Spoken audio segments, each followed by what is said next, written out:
सबका के डेरावावतारा। चारों ओरी गरदा उड़ावतारा, काहे सबका के डेरावावतारा। हमारा से कवन बलवान वान, हम चलिले सीना तान तान। खुद के बल पे पहचान जान, गम हवे ना भल जाई जान जान। हम हई कट्टर चमरान रान, हम हई कट्टर चमरान। हम हई कट्टर चमरान रान, हम हई कट्टर चमरान। कट्टर चमरान रान।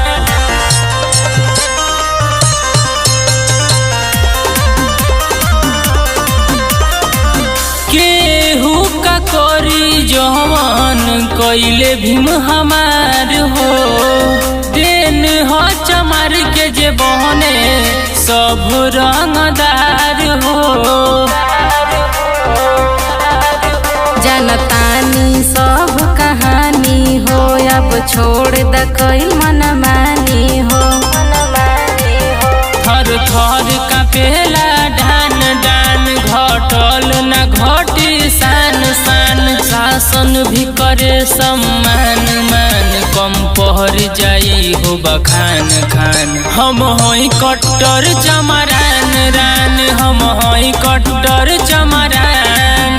हम हई कट्टर चमरान रान, हम हई कट्टर चमरान।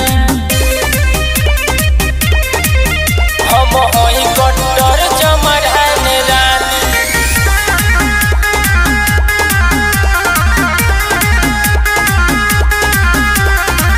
केहू के बस के नहीं खे रोकल मोर जुनून के। हवे खानदानवे हमार करम हो खून के। धर्मेंद्र कहल मोर माना सनम, काहे जिद अजित करेला हरदम।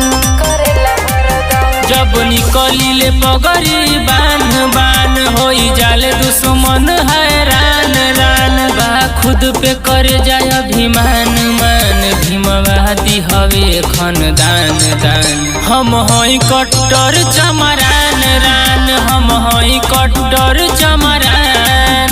हम हई कट्टर चमरान रान, हम हई कट्टर